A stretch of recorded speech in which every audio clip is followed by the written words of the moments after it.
Quels sont ces grands acteurs qui font la supply chain d'aujourd'hui? Comment s'organisent-ils? Comment se structurent-ils aussi pour optimiser leur performance, pour optimiser le déplacement d'un flux du producteur au consommateur?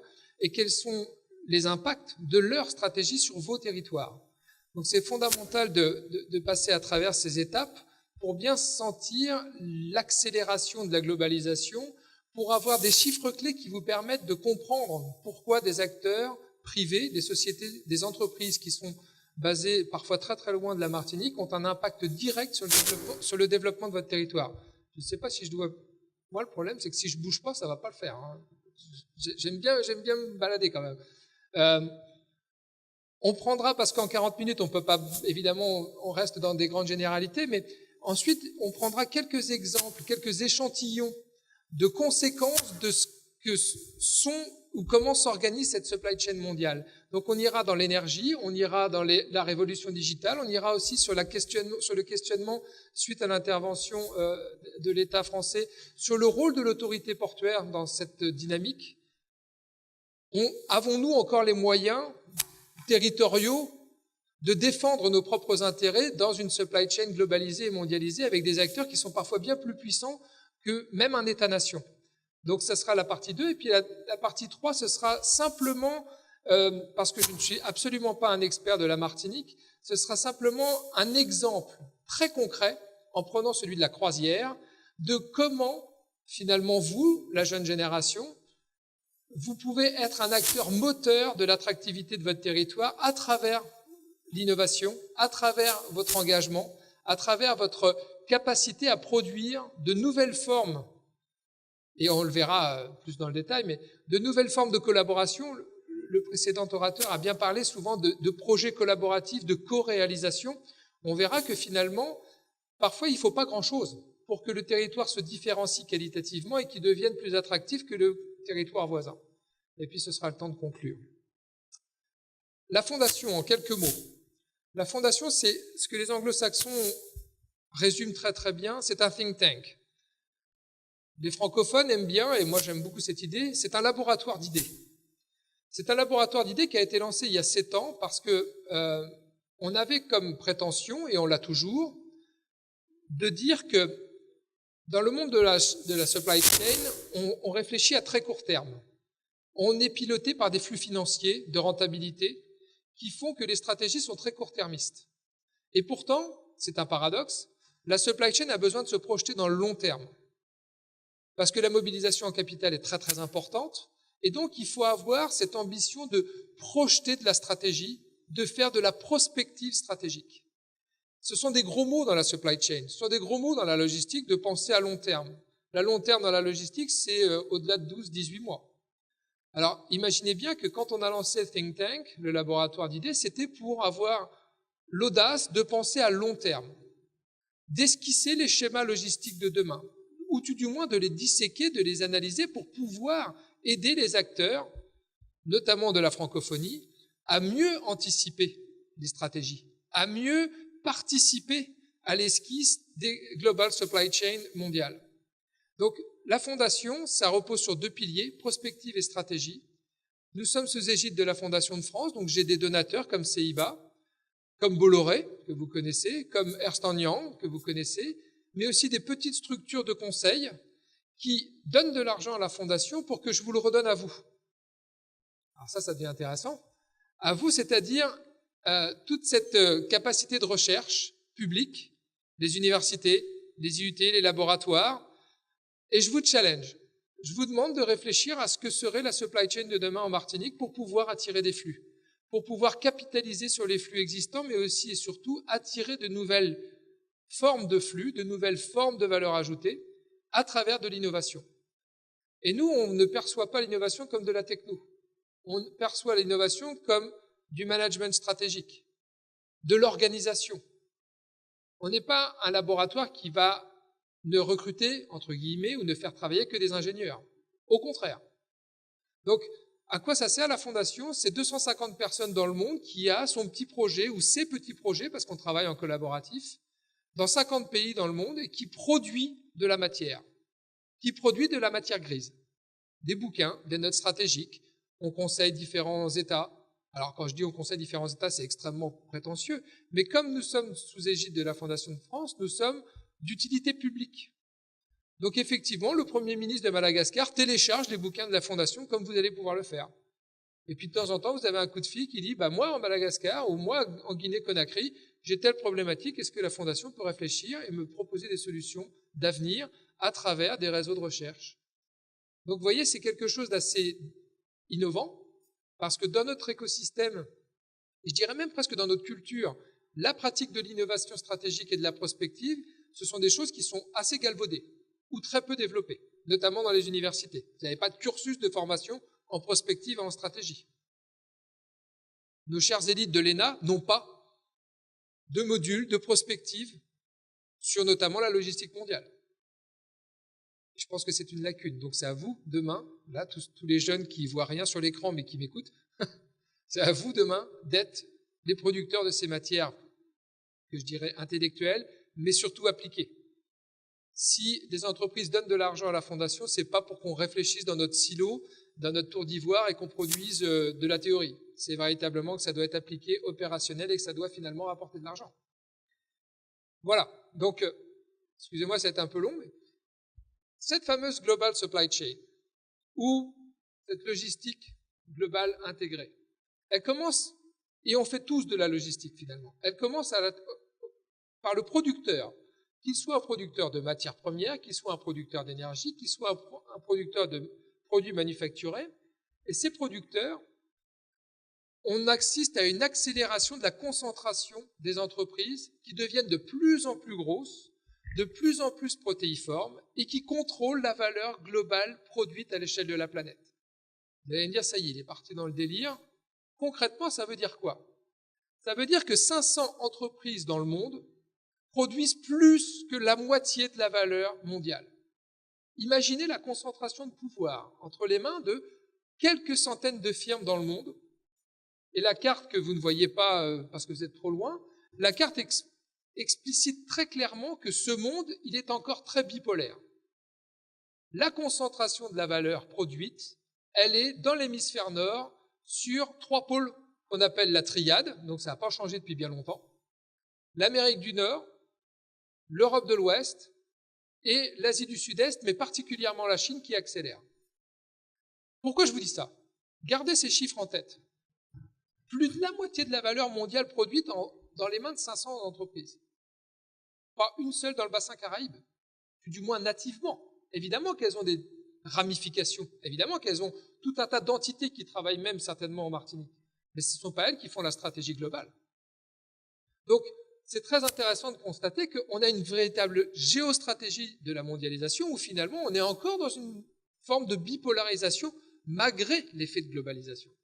C'est-à-dire que ces gens-là construisent leur réseau et leur stratégie sur un monde, entre guillemets, qu'on qualifie de triadique, qui est construit sur 3 grandes routes maritimes, le Transpacifique, qui a été bousculé un petit peu grâce au 3e jeu d'écluses, et je reviendrai, le 3e jeu d'écluses de Panama, le vieux sillon historique entre l'Europe et l'Amérique, qui devient le maillon faible des 3 maillons, et surtout l'Asie-Europe, avec une intensification des relations entre la Chine et l'Europe. Donc cette globalisation que vous vivez, c'est vous qui la faites, par votre mode de production, mais aussi par votre mode de consommation. Donc pour que tout ça, ça puisse se connecter, ça puisse s'optimiser, on a besoin de la supply chain. La logistique globale, c'est simplement la mise en connexion de compétences, de services et de savoir-faire pour que le flux avance et qu'il ne soit pas bloqué. Bon, le patron des douanes est parti, je peux y aller là. La douane, par exemple, est un effet parfois bloquant dans certains espaces économiques et ça a comme conséquence un surcoût. Un surcoût parce que le temps perdu à dédouaner une marchandise va être supporté par vous à la fin en tant que consommateur, mais aussi par tous les acteurs de la chaîne logistique, le transitaire, le commissionnaire en douane, qui va évidemment répercuter ce surcoût du blocage dans la chaîne. Donc ces entreprises-là, elles vont dans les chaînes de valeur et les chaînes logistiques les plus optimales. Et quand elles vont dans les ramifications de la non-optimalité, eh ben, elles mettent des surcoûts de transport, des surcoûts de transaction, des surcoûts logistiques. J'espère que c'est assez clair, mais ça veut vraiment dire que pour le même produit, quand on est en Martinique, on paye plus cher que quand on est à Shanghai. Parce qu'on va avoir des surcoûts mécaniques liés à la petitesse du marché et liés à la périphérie du marché, qui est contrôlée par ces gens. Juste une petite image que j'aime beaucoup, vous allez me dire, qu'est-ce que c'est que ça? Ça, c'est 10 entreprises qui nourrissent le monde. Aujourd'hui, vous avez 10 géants de l'agrobusiness avec une foultitude de marques que vous consommez tous les jours. Ce matin au petit-déj, vous avez dû picorer dans une des 10 là, ou dans 2 des 10, ou dans 3 des 10. Et ces gens-là, ils sont producteurs de produits à consommer. Ce sont les Nestlé, ce sont les, vous avez les noms, hein, Kraft, Coca-Cola, Kellogg's, Mars. Mais ce sont surtout devenus des optimisateurs logistiques. La logistique n'est plus une fonction support, où quand on construisait une voiture, c'était l'ingénieur qui faisait la voiture, et après on se demandait comment on allait faire la logistique pour envoyer des pièces, des morceaux, ou même la voiture au complet. Aujourd'hui, c'est la logistique qui décide du dessin de la voiture, qui décide de la manière dont les chaînes d'approvisionnement vont se structurer. Parce que c'est là qu'on fait de la valeur, c'est là qu'on gagne de l'argent. La logistique, c'est un vecteur de gain. Alors que pendant très longtemps, ça a été perçu comme une source de coûts. Et ces gens-là sont des optimisateurs logistiques extraordinaires et ils ont besoin de vos compétences. Ils ont besoin de vos compétences parce qu'ils vont piger dans tous les secteurs d'activité. Si vous êtes géographe, si vous êtes juriste, si vous êtes économiste, si vous êtes informaticien, vous intéressez ces gens-là parce qu'ils vont vous faire penser supply chain. Vous n'allez pas faire un diplôme de supply chain, vous allez faire un diplôme de whatever, mais vous allez appliquer tout ça à la supply chain. Aujourd'hui, on le verra avec la digitalisation, on a un vide juridique mondial. Quelle est la reconnaissance de la signature électronique dans un passage transfrontalier où vous avez un État qui va avoir ratifié et l'autre qui ne va pas l'avoir ratifié? Les normes, les règles, on en parlait avec la douane française tout à l'heure. Donc je vais revenir sur tous ces éléments. Donc vous avez le producteur. Donc le producteur, c'est ces gens-là, ils construisent du flux. Mais ce n'est pas nécessairement eux qui vont s'occuper du flux. Ils vont avoir besoin de ces gens-là. Ces gens-là, c'est les intégrateurs logistiques. Un intégrateur logistique, vous les connaissez, hein, DHL, Kuehne+Nagel, DB Schenker, C.H. Robinson. Qu'est-ce qu'ils font? Ils agrègent la compétence. Vous, mademoiselle, vous savez faire de la douane. Vous m'intéressez, vous allez travailler pour moi. Vous êtes plus un stocker. Vous savez exactement faire du stuffing, destuffing de conteneurs. On remplit, on vide une boîte, excusez-moi. Ça m'intéresse. Vous allez savoir optimiser une flotte de camions. Vous allez mettre en place un logiciel de rendez-vous transporteur pour qu'il n'y ait plus de congestion au port de France. Vous m'intéressez. Je suis un intégrateur de valeur, un intégrateur de compétences et donc un intégrateur de services. Une fois que j'ai dit ça, regardez le poids. Je suis désolé, vous êtes trop loin pour le voir. Ça, écoutez bien, c'est 10 milliards de revenus. Gardez ces grandes masses de chiffres en tête. Les 10 plus gros intégrateurs logistiques du monde font 140 milliards de revenus en 2017. 140 milliards de revenus. Et ils sont essentiellement en Asie-Pacifique et en Amérique du Nord. Donc ces gens-là, qu'est-ce qu'ils font? Alors là, c'est leur activité qui se passe ici. Par contre, le top 3 des intégrateurs logistiques, il est européen. C'est un peu une conséquence historique. La structuration du marché logistique européen est mature, donc elle a grandi. Donc ces gens-là ont grossi, pas par la taille du marché européen, mais parce qu'ils ont été captés des logisticiens américains. Ils ont accompagné la croissance japonaise, coréenne et maintenant chinoise. Et donc, vous avez des acteurs éminemment importants. Quand je vous dis éminemment importants, c'est qu'ils ont leur propre manière de penser leur stratégie globale, dans laquelle vous êtes une partie prenante. Vous, la douane française, quand on parle d'ici, vous, l'aéroport, vous avez parlé beaucoup de collaboration, il faut y aller ensemble, de dialogue. Le problème, c'est que quand vous êtes autour d'une table où il y en a un qui pèse aussi lourd, le dialogue peut être biaisé. Ou du moins, le rapport de force peut être un petit peu édulcoré, on va dire. Rappelez-vous de DP World à Djibouti. Quand DP World négocie l'entrée dans la concession de Doralé en 2008, le PIB du pays est inférieur aux revenus générés par la société Dubaïot. Donc autant vous dire que quand il y a autour de la table la négociation pour le schéma de concession, vous avez une batterie de 50 experts de Dubaï qui viennent de partout dans le monde pour affiner le schéma de concession, et en face, vous avez un ministre et 2 conseillers. C'est pas qu'un rapport de force financier, c'est un rapport de force sur la compétence et la connaissance de la rédaction du schéma de PPP. Donc ces gens-là sont devenus des ogres logistiques. Alors quand je dis des ogres, c'est véritablement qu'ils, au fur et à mesure de leur gain de part de marché, vous avez vu tout à l'heure, ils contrôlent le pipe principal, les grandes routes maritimes concentrées, mais ils ne font absolument pas l'économie de venir grappiller les valeurs ajoutées. Quand je dis grappiller, c'est contrôler les valeurs ajoutées de vos territoires, jusqu'aux plus petites ramifications. Aujourd'hui, je vous défie d'aller dans un endroit du monde pour ne pas trouver de Coca-Cola. Où que vous soyez, vous allez trouver du Coca-Cola. Imaginez la logistique sous-jacente pour aller... Moi, je faisais cette expérience-là quand j'étais plus jeune et que j'avais moins de cheveux gris. J'aimais bien commander un Coca-Cola. Pourtant, j'aime pas ça. Hein. Mais dans les endroits les plus improbables. Une petite anecdote. L'endroit le plus improbable où j'ai eu un Coca-Cola, c'est dans le désert de Thar, entre l'Inde et le Pakistan. J'étais en plein désert, on venait de faire deux jours de chameau, et le soir, le gars, il m'a amené un Coca-Cola. Et en plus, il était frais. J'avais pris 45 degrés sur un chameau pendant 2 jours, le gars, il m'amène un Coca le soir. Je ne sais pas comment il l'a trouvé, son Coca. Hein. Il est parti 2-3 heures dans le désert, il est revenu avec un Coca frais. Imaginez la puissance de la supply chain derrière. Pour pouvoir avoir... Alors évidemment, ça devait être le Coca-Cola certainement le plus cher de la planète ce jour-là. Hein. Parce que vu comment j'ai payé le chameau, je pense qu'il devait y avoir la moitié du Coca dedans. Mais pensez-y. Pensez-y. Cette capacité à aller ramifier jusqu'au dernier kilomètre. Pourquoi on s'embête à aller ramifier jusqu'au dernier kilomètre? C'est parce que les plus grosses valeurs ajoutées sont à prendre sur le dernier kilomètre. La massification, elle joue sur les économies d'échelle. Je vais gagner un petit peu d'argent sur 1 milliard de flux ou 1 million de flux. Et je vais en gagner beaucoup sur les derniers dizaines de cartons ou les dernières dizaines de canettes qui vont aller jusqu'au plus loin dans le marché. J'espère que c'est assez clair. Donc ces gens-là, il y a 20 ans, j'aurais pas pu vous présenter un truc comme ça parce que c'était complètement atomisé. C'était complètement distribué avec des petites, moyennes et évidemment déjà des grosses entreprises, mais qui ne pesaient pas ce poids-là. Donc une fois que vous avez organisé votre supply chain, eux, ils ont des avions, ils ont des camions, ils n'ont pas nécessairement beaucoup de bateaux. Vous avez vu, ces gens-là, ils n'ont pas de bateaux. Curieusement, ils n'ont pas de bateaux. Moi, ça fait 20 ans que je suis dans ce secteur et on s'interroge toujours de pourquoi DHL n'a toujours pas ses propres bateaux, puisqu'ils ont eu la capacité de se transformer en expressistes et devenir des spécialistes de l'aérien avec leurs propres avions. Ben, les bateaux, c'est un petit peu particulier. Ah oui, alors attendez, avant d'arriver au bateau, j'arrive au port d'abord, évidemment. Oui, quand même. Excusez-moi. On reviendra sur les bateaux après. Donc j'arrive sur le port de Côte. Vous n'êtes pas sans savoir que depuis 2008, on est plus urbain que ruraux.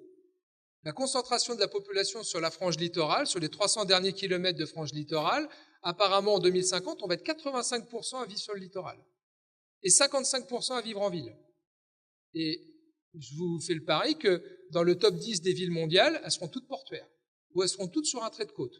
À la rigueur, si elle ne sera pas sur la côte, elle sera sur un fleuve, qui sera une artère essentielle de vie, comme le Nil pour le Caire.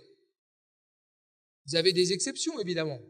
New Delhi, Mexico, mais c'est des aberrations. C'est des aberrations dans la globalisation des échanges aujourd'hui. Donc là, qu'est-ce que je veux vous montrer?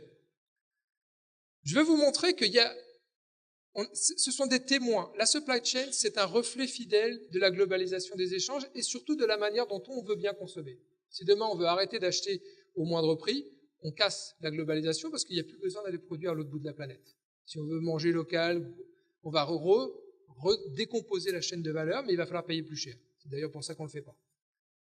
Qu'est-ce que je veux vous montrer là?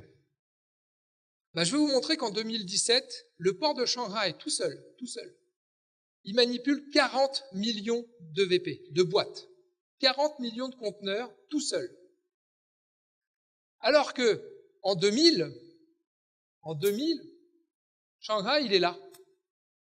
Il est là, c'est un tout petit machin. Ça veut dire quoi? Ça veut dire que, aujourd'hui, parce que je vous ai dit que c'était le reflet du monde, tout se passe en Chine.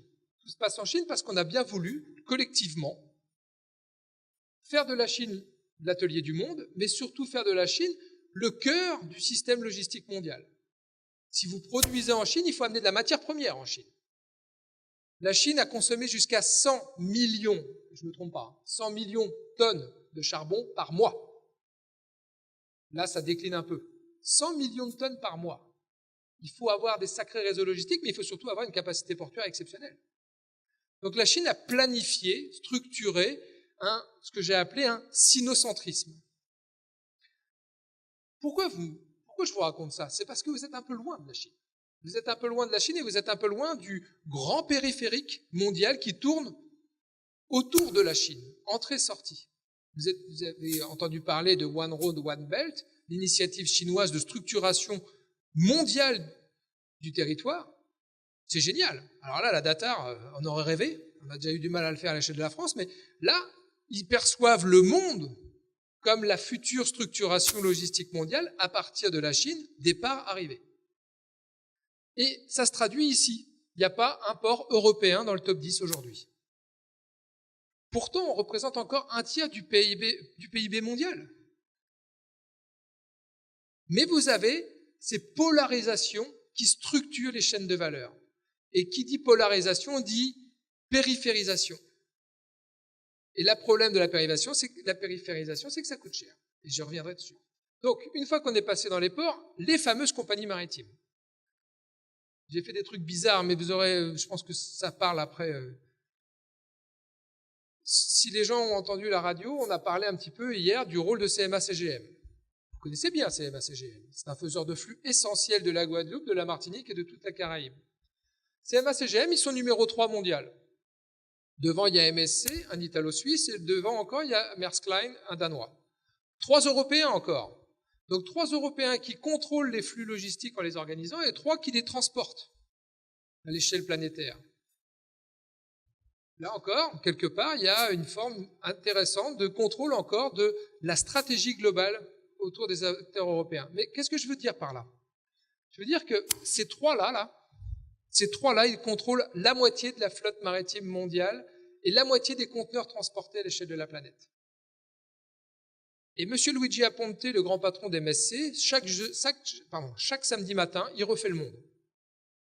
Il refait le monde, mais avec son compte de résultats à droite, ses stratèges partout dans le monde qui sont en Skype, et on calcule.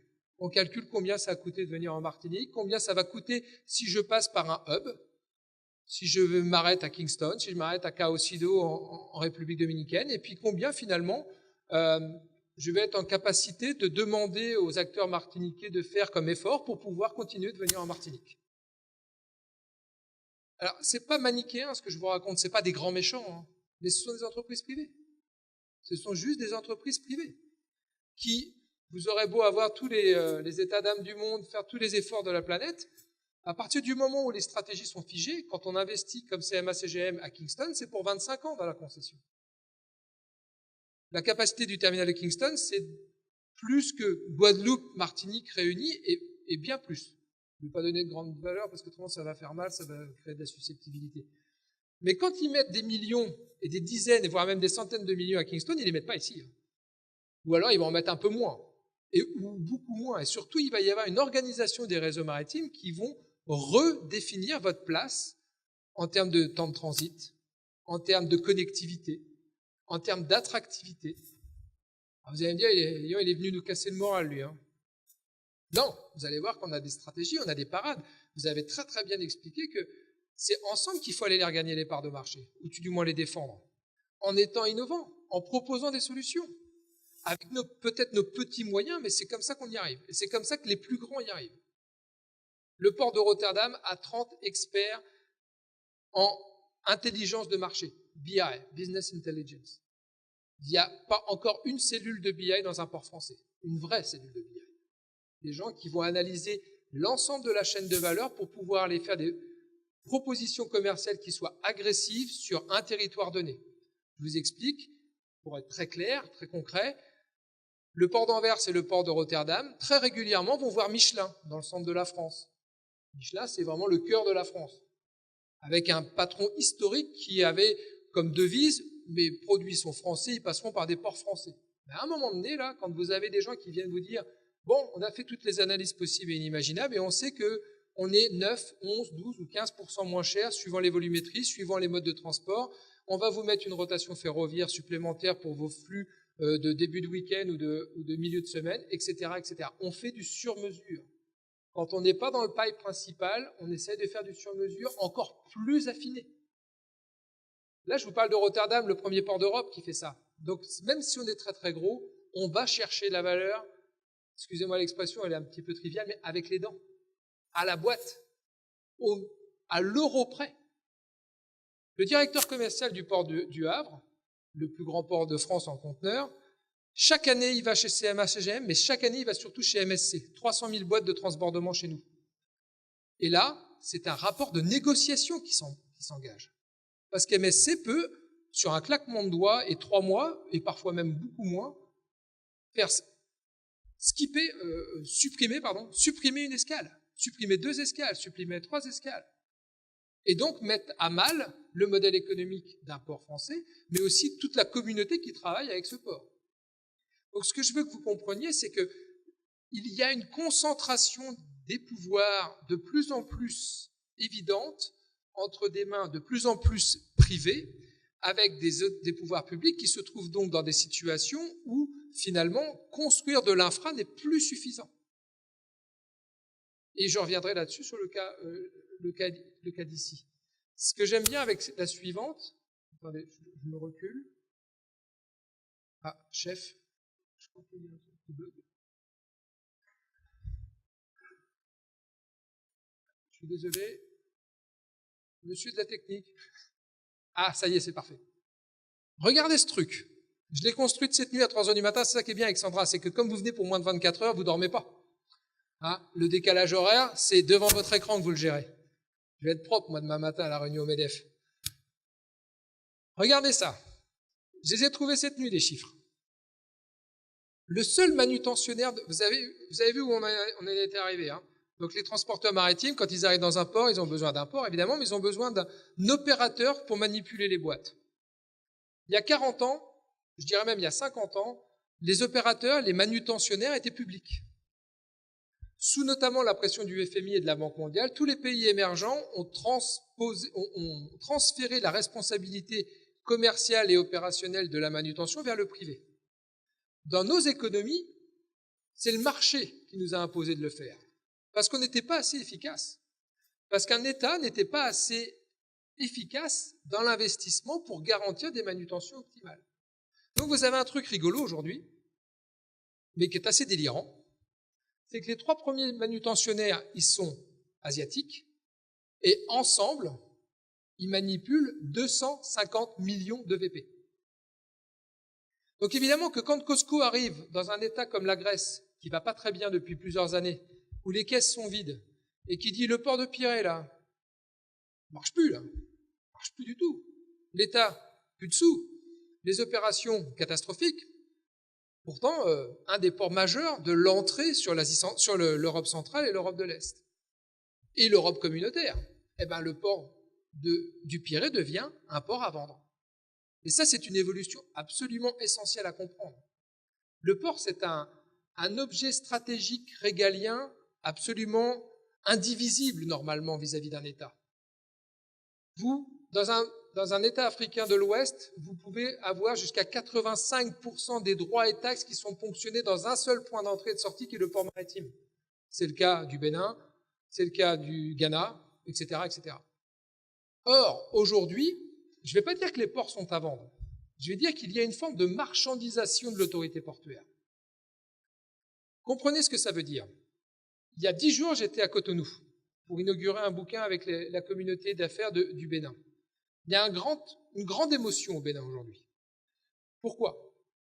Parce que comme je viens de vous le dire, 85% du trésor passe par le port. Donc autant vous dire que généralement le trésor, on ne le laisse pas une tierce partie. Et bien aujourd'hui, le port de Cotonou, il est géré par une entité privée du port d'Anvers. Port of Antwerp International, PAI. C'est une révolution que je suis en train de vous dire. C'est une révolution parce qu'un État-nation a lâché la capacité de gestion du trésor, entre guillemets, du trésor public, on va dire ça comme ça. Ça va rappeler ceux qui payent des impôts. Pas ceux du fond encore, mais ceux de devant, je pense qu'ils savent de quoi je parle là. Ah ben il en faut des impôts. Mais pensez-y.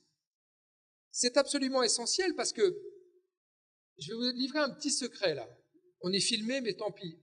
On verra si demain matin, il me laisse rentrer encore. Le Premier ministre Édouard Philippe, ancien maire du Havre, qu'on connaît bien, il a commandé un rapport sur la nouvelle forme de gouvernance des ports français.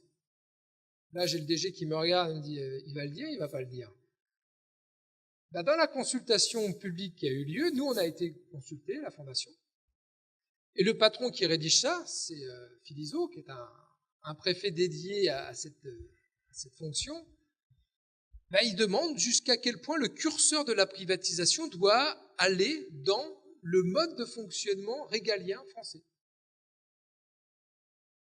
J'ai pas la réponse. On attendra le rapport. Pour l'instant, j'ai l'impression que le rapport il est sous un coude bien au chaud parce qu'on va déjà régler la SNCF et après on s'attaquera au port. Mais pensez-y. Dans votre Global Supply Chain, je dirais qu'un des derniers bastions reste encore une autorité régalienne et publique qui s'appelle l'autorité portuaire. Est-ce que sous la pression des marchés, on n'est pas en train d'assister tranquillement à un glissement progressif ? Hier, dans Jeune Afrique, le président de la République de Djibouti a dit « Mon port n'est pas à vendre, ma nation n'est pas à vendre ». Vous vérifierez. C'est symbolique, c'est fort de dire un truc pareil. Parce que vous êtes trop jeune pour le savoir. Moi, je faisais ma thèse à l'époque. J'étais en Amérique du Nord. Le groupe DP World a acheté P&O Ports. P&O Ports, c'était un groupe privé anglo-australien. C'était le milieu des années 90. Et quand on achète une compagnie, on a différentes implantations. Sauf que P&O Ports, c'était dans 7 ports des États-Unis. Des intérêts dubaïotes au milieu des années 90 qui venaient prendre le contrôle des terminaux de New York, New Jersey. Le Congrès américain a mis son veto. Donc DP World a acheté P&O Ports, excluant les 7 terminaux des États-Unis sur l'intervention régalienne et suprême de la Cour aux États-Unis, du Sénat. C'est pour vous montrer la magnitude, c'est pas que du symbole, là. Aujourd'hui, le port de Toulouse est géré par des intérêts chinois. Je vous assurer que ça grince. Hein. L'aéroport. Oui, le port de Toulouse, déjà, il est moins efficace. Lui. Ça grince. Je dis pas que c'est bien ou pas bien. Je dis simplement que c'est la force du marché qui fait que. Il y a un désengagement stratégique de l'État parce que dans l'éducation, la santé, on fait des choix. Et les ports, parfois, sont les maillons faibles des choix stratégiques d'une nation. Et Dieu sait pourtant qu'ils sont essentiels. J'espère que vous me suivez toujours, que je ne suis pas parti trop loin. Madame Sandra, est-ce que j'ai encore du temps un petit peu ? Tout va bien. Tant pis, on se fait un petit peu de mal. Ça, c'est la France. Hein. Et encore, je l'ai un peu musclé, le machin. Je l'ai un peu musclé, je l'ai mis à 3 millions de VP tout inclus. Loi du pouce, plus ou moins 500 000. Ça, c'est la France toute seule. Juste pour vous faire réfléchir que quand ces gars-là, au moment où on fait une extension de quai, ils commencent à bider pour avoir la concession. Alors la concession, ils l'ont, mais ils ont peut-être d'autres choses en tête derrière la concession. Mais bon, c'est pas encore notre cas en France, hein, heureusement d'ailleurs. J'appuie sur le bouton, chef. Je le dis, parce que je sais qu'il appuie derrière aussi. Ah, pardon, excusez-moi. Alors là, il y a un truc qui est important là, mais c'est pas grave. C'est le résumé. Mon directeur de thèse, il y a très très longtemps, il avait écrit un article en 93 qui s'appelait, alors en anglais, mais ça sonne bien en français, pour que les ports ne deviennent pas des pions de la globalisation. Parce que nous sommes incontournables. Le port de Fort-de-France, il est incontournable parce que physiquement, pour venir toucher sur le système insulaire de la Martinique, encore une fois, il faut quand même un port. Hein. C'est géographique, c'est géophysique. Mais aujourd'hui, c'est dans la stratégie globale de venir toucher. Avec quel navire on va toucher et avec quelle proposition de valeur on va toucher la Martinique. Quel sera l'impact final sur vous, consommateurs, dans ce qu'on appelle souvent en Afrique de l'Ouest le fameux panier de la ménagère. J'ai eu la chance d'animer une grande conférence au Gabon avec le Premier ministre sous l'égide du président de la République. Le thème de la conférence, moi je croyais que c'était une blague au départ. Quel impact pour le panier de la ménagère ? Je vous assure qu'en tant qu'animateur de la truc, il n'y a pas un sous-titre ou non, c'était ça. La conférence nationale sous l'égide du président de la République, c'est quel impact pour le panier de la ménagère ? C'est la vraie question d'aujourd'hui. Donc, et vous là-dedans, parce que finalement, Nos capacités d'investissement, malgré ce que nous a dit l'État tout à l'heure, avec plein de programmes, plein d'ambitions, d'essayer d'agglomérer les compétences, les savoir-faire, les envies, l'accompagnement public, ça reste relativement, entre guillemets, dérisoire par rapport au pouvoir de décision et de négociation de ces opérateurs. Allez, j'ai encore 10 minutes, 10-12 minutes. Excusez-moi, je vous assomme, hein, ça c'est... En québécois, on dit parler comme une chute d'eau. Donc, vous prenez une bonne avalanche de flotte. Là. Juste des exemples. Quelles sont les réactions mondiales aujourd'hui ? Je vous ai parlé de Cotonou et de la quasi mise en vente du port de Cotonou au profit de Port of Antwerp International. C'est un exemple. Un autre exemple, et c'est très très récent, c'est ça qui est bien avec la Fondation, c'est qu'on n'essaye pas de vous montrer des chiffres de 94. Ça, c'est la réaction de l'État de Taïwan. Alors là, je regarde le DG du port ou de l'aéroport, vous allez me dire si ce sera possible ici. C'est que demain, si vous voulez une nouvelle compagnie aérienne ou une nouvelle compagnie maritime, est-ce que vous avez la capacité, alors je ne parle même pas de légal et réglementaire, je parle financière, excusez-moi, de proposer jusqu'à 41 000 $ de ristourne, ça m'a fait plaisir de travailler avec vous, je vais vous redonner 41 000 $ pour venir mettre un nouveau service ici. Et à ça, ma petite dame, je vais ajouter jusqu'à 10 200 $ si vous venez avec un gros navire de plus de 13 000 boîtes. Alors, je sais que dans le concert du bassin Caraïbe, c'est pas encore le détail dont on parle. Mais là, pourquoi Taïwan fait ça? C'est parce que leur trafic, il est en train de complètement être dévié par la Chine. Et jusqu'à 10 $ par TEU bougé. Donc, si vous commencez à additionner tout ça, les compagnies maritimes vont venir toucher les 2 ports principaux de Taïwan pour pas grand-chose. Mais là, c'est la rentabilité de votre denier public. C'est la performance économique de mes impôts et de les vôtres. Surtout des nôtres. Vous voyez ce que je veux dire? Deuxième exemple. Aujourd'hui, dans la croisière, et je reviendrai sur la croisière, le modèle économique est extrêmement tendu pour les territoires.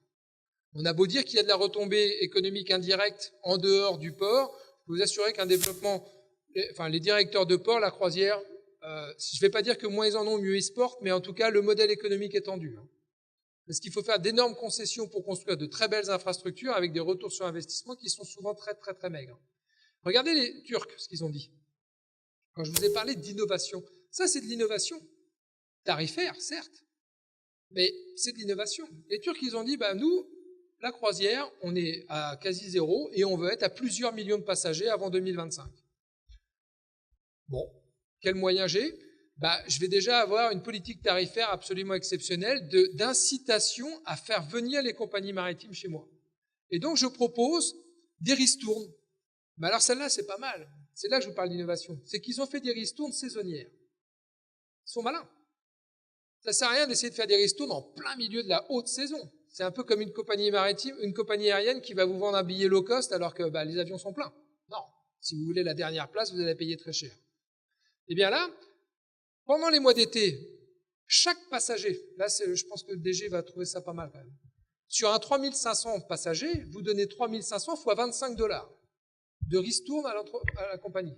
Vous faites votre petit calcul sur le droit de port et le coût de l'escale, et dites, là ça devient déficitaire quand même. Mais en hiver, c'est jusqu'à 40 $, 45 $ par passager. Donc là, c'est des formes de dumping économique, de dumping tarifaire, d'un État versus un autre, d'un port versus un autre, dans lequel aujourd'hui, l'espace Caraïbe, vous êtes une parfaite illustration de ce que fait Caucido avec la République dominicaine versus Kingston, Jamaïque, versus la Guadeloupe, versus Martinique. Est-ce qu'on a les bonnes armes pour batailler à égal avec ces gens-là? La réponse, c'est non. Deuxième exemple. Celui-là, je l'aime bien. Quand je vous parle d'anticipation, quand je vous parle de prospective, au niveau de la supply chain, on me dit oui, mais bon, tout ça, c'est un petit peu aussi de la boule de cristal. Qui, aujourd'hui, peut savoir quel sera le premier port qui va pouvoir souter LNG sur les gros navires? Le LNG, c'est un nouveau type de carburant, c'est du gaz naturel liquéfié, parce que sous la pression notamment de nous, on ne veut plus que les navires polluent autant. le problème des navires, c'est qu'on tourne avec du fioul lourd, qu'on dégage des sulfures, notamment dans les phases d'approche sur les ports, et qu'on a des conséquences dramatiques sur la santé publique. Les études sont faites maintenant. Je vais vous donner un exemple. Surtout, vous me dites au niveau du timing, parce qu'autrement, moi, je vous emmène jusqu'à l'heure de l'avion. Chef, vous me coupez, hein. À la fin des années 80, les universitaires californiens ont eu une commande, celle de déterminer quel était l'impact environnemental des queues de camions au port de Los Angeles sur la population environnante. Et ils ont calculé qu'effectivement, entre le navire qui continuait d'émettre avec ses scrubbers qui n'étaient pas des scrubbers propres, comme aujourd'hui des machines à laver, des émissions atmosphériques, ces navires, ils restaient à polluer sur un site avec de la concentration. Quand vous n'avez pas devant Los Angeles, vous êtes dans une cuvette, donc concentration de pollution. Et on s'est rendu compte qu'on avait ce qu'on appelle en anglais de diesel zone effect, un nuage de pollution permanente au-dessus des écoles adjacentes, etc. Et ils ont fait un calcul de corrélation qui disait que les navires et les camions polluent beaucoup plus qu'ailleurs, et donc le niveau d'impact sur les populations était terrible. C'est une histoire d'il y a 40 ans. Aujourd'hui, les compagnies maritimes n'ont plus le choix. Il va falloir qu'elles passent à de l'alternatif, du propre. Et vous, dans tout ça? Est-ce que vous allez être capable demain, un peu comme monsieur, est-ce que demain, si des A380 veulent venir, est-ce que j'ai... Alors la longueur de piste, c'est une question, mais après, est-ce que j'ai tout le reste derrière? Aujourd'hui, CMA-CGM a lancé quand même un chantier titanesque de lancer des 22 000 boîtes au LNG. Il n'y aura que quelques ports qui vont savoir faire du LNG au moment où on va lancer ça. Ce seront les premiers qui seront, les Anglais disent first mover, les premiers qui auront innové, qui auront su adapter l'innovation portuaire en fonction de ce que les stakeholders, les parties prenantes avec lesquelles ils travaillent, comme les compagnies maritimes, leur ont imposé. Sachant que les compagnies maritimes auront eu eux-mêmes une imposition par la réglementation. S'ils font ça, c'est parce que l'OMI a changé les règles. C'est fini les navires qui polluent en ville, entre guillemets. C'est fini même les navires qui polluent dans des zones complètes, comme la zone CK en Europe. Je ne sais pas si on est CK ici. On n'est pas. Et puis, vous avez d'autres trucs rigolos. Je sais que l'intra-caribéen, par exemple, en termes de shipping, il y a énormément de choses qu'on pourrait faire. Énormément. Et bien, vous avez des navires qui sont en expérimentation aujourd'hui par une compagnie que vous connaissez toutes parce que vous avez tous une voiture comme ça, c'est une Tesla. Moi, j'en ai pas. Si quelqu'un veut se mobiliser pour une Tesla, moi, j'aimerais bien rouler électrique, mais la Tesla coûte un peu cher. Les Tesla Ships, ils sont faits pour servir l'intra-Caraïbe de demain. Encore faut-il que les infrastructures soient en capacité d'accueillir les Tesla Ships. Parce que le Tesla Ships, il va arriver et avec sa grosse plug, il va vouloir de l'électricité de quai. Comme à Göteborg, en Suède, il y a 10 ans. Göteborg a été le premier port du monde à dire « Moi, je vais électrifier mes quais et les navires vont venir se connecter afin de réduire la facture énergétique et la facture aussi atmosphérique sur la communauté de Göteborg. » Pourquoi je vous dis ça? C'est parce que les ports doivent être positifs en énergie demain. Ça, c'est encore un nouveau défi que l'ingénieur que vous êtes, c'est un méga défi. D'anticiper les consommations énergétiques, un navire de croisière aujourd'hui, c'est l'équivalent d'une ville de 27 000 habitants en pollution énergétique, si on peut dire ça comme ça. Les plus gros navires de demain, malgré le progrès, pourront atteindre jusqu'à 50 000 personnes en consommation d'énergie. Une petite anecdote, j'aime bien les anecdotes. Il y a un mois, au Cap, en Afrique du Sud, on a refusé un navire de croisière. Et vous savez pourquoi on a refusé un navire de croisière au Cap il y a un mois? C'est parce qu'on n'était plus capable de le souter en eau potable. La sécheresse est telle aujourd'hui en Afrique du Sud, et notamment dans la région du Cap, que la compagnie maritime n'a pas pu escaler.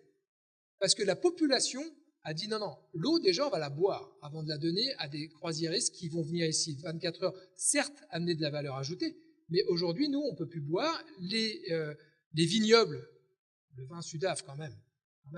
Bon, ça ne vaut pas le Bordelais et encore moins le Bourgogne, mais quand même ça s'améliore. Eh bien, ça consomme énormément d'eau, donc vous avez finalement un arbitrage. Alors, autant vous dire que l'autorité du port du Cap n'était pas très contente, pas très satisfaite. Autant vous dire que la compagnie maritime va commencer à s'interroger sur ça va durer, est-ce que c'est une fois, 2 fois? Je vais être vraiment désagréable là.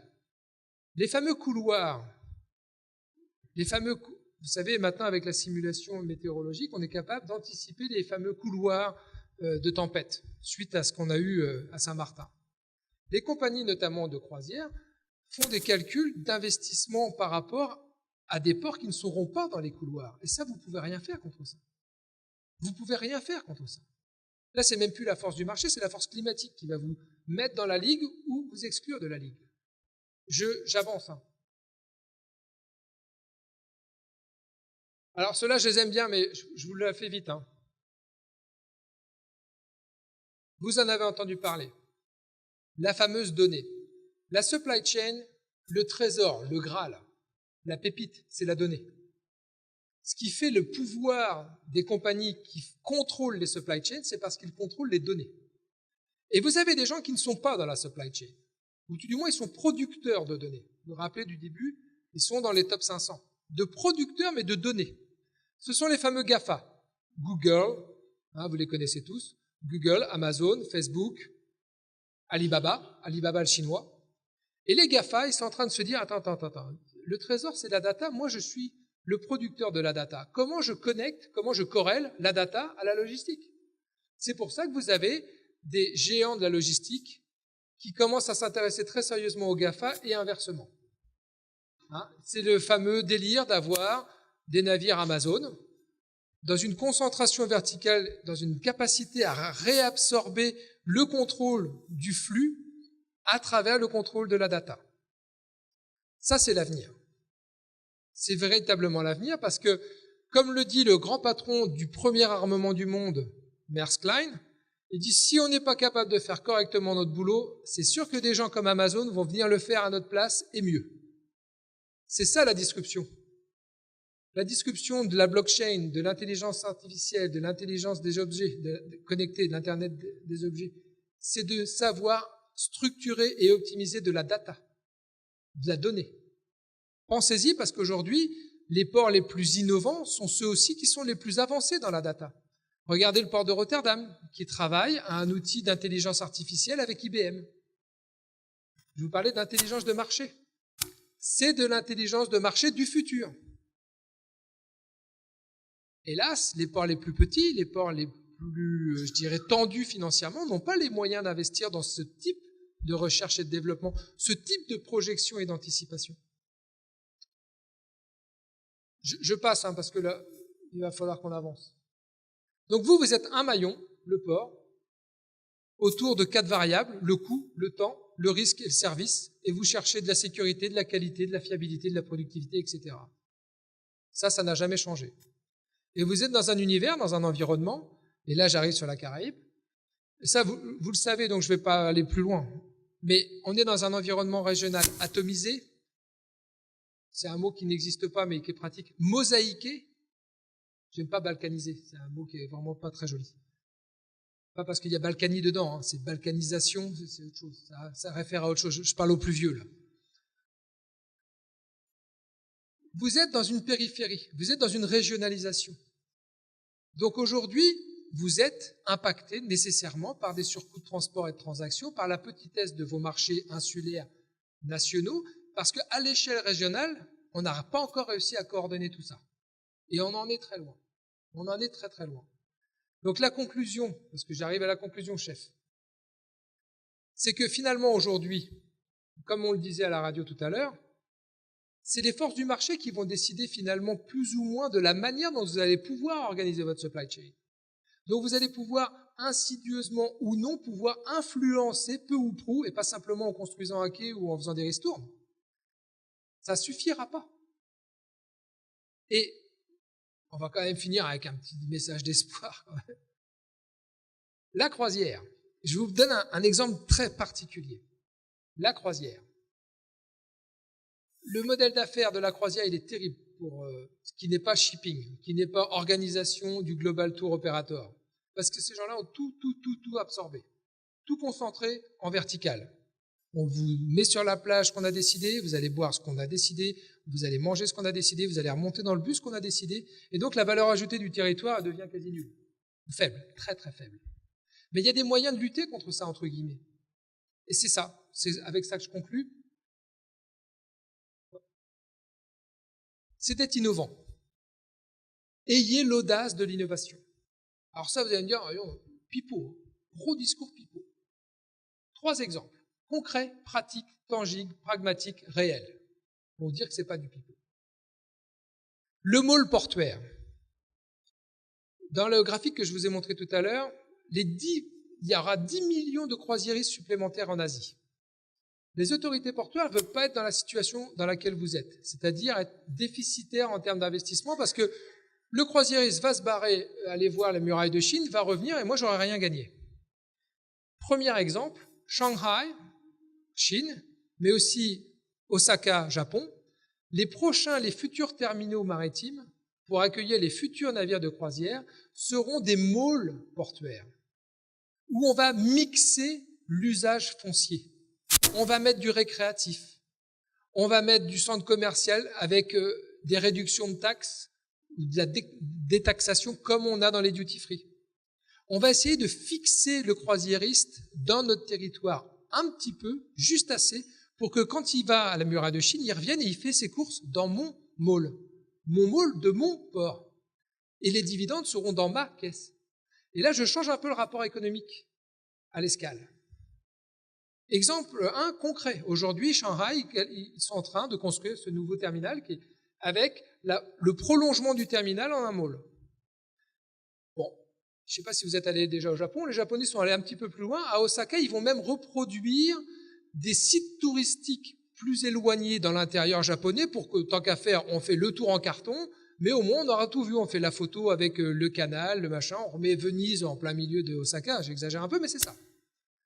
Eux, ils veulent ne pas que la valeur du croisiériste s'en aille sur le territoire, que ça aille irriguer la région, etc. C'est très bien, mais en tant qu'autorité portuaire, c'est pas très bien.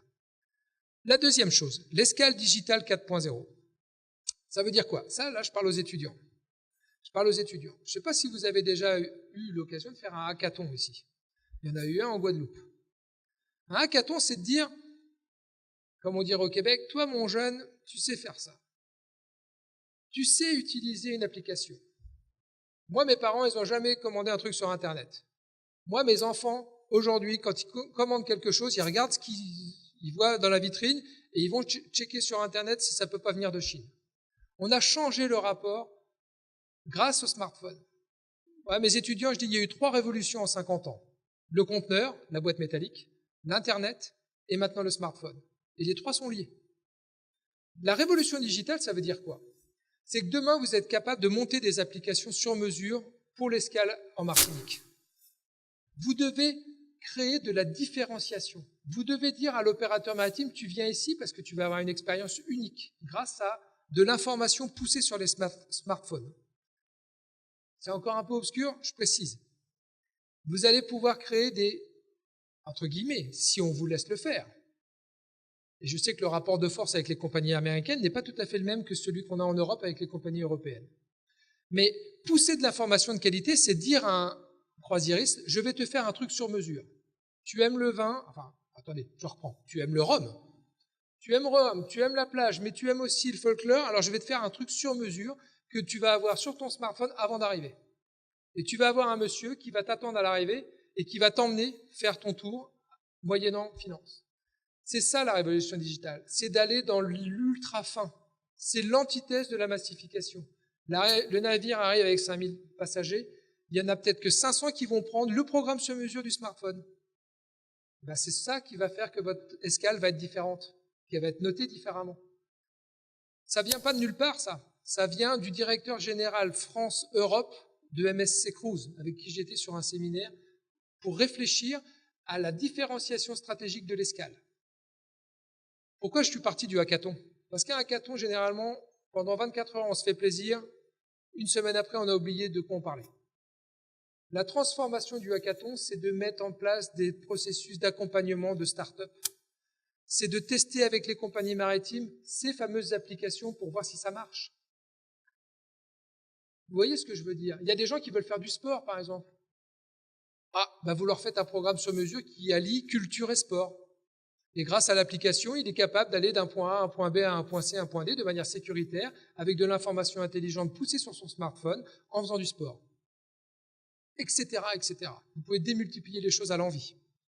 Sauf qu'il faut de l'audace, de l'innovation et de l'accompagnement.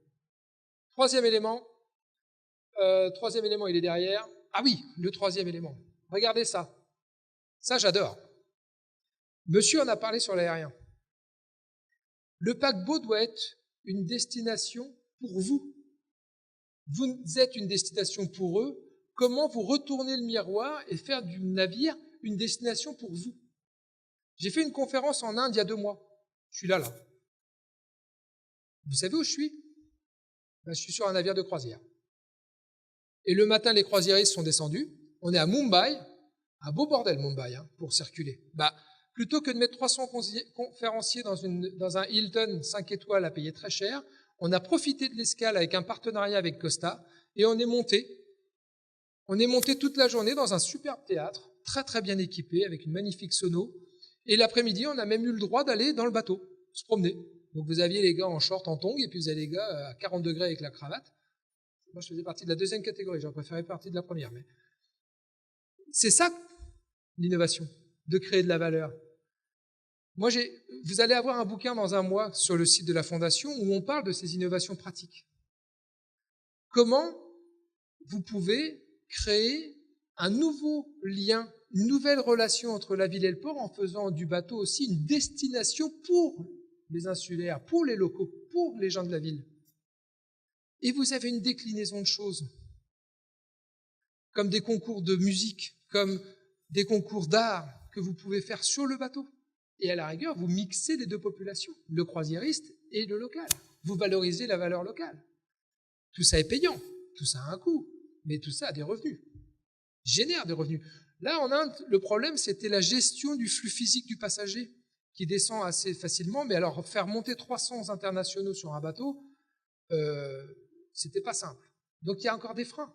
La digitalisation doit permettre de faire du préenregistrement scanné grâce à la douane, qui permet de dire, ah oui, lui, Yann Alix, c'est bien un Français, il est bien né à tel endroit, il a le droit de venir sur le bateau de telle heure à telle heure. Vous voyez ce que je veux dire? Les choses sont, parfois, il n'y a pas besoin de réinventer la roue. Il y a juste, je vous ai donné 3 exemples. J'en ai encore plein, et dans le bouquin, il y en aura encore plein d'autres. Vous devez recréer, finalement, des nouveaux vecteurs de valeur par rapport à votre territoire. Chef, je suis désolé, j'ai dû exploser le temps, mais là, j'ai fini. Merci.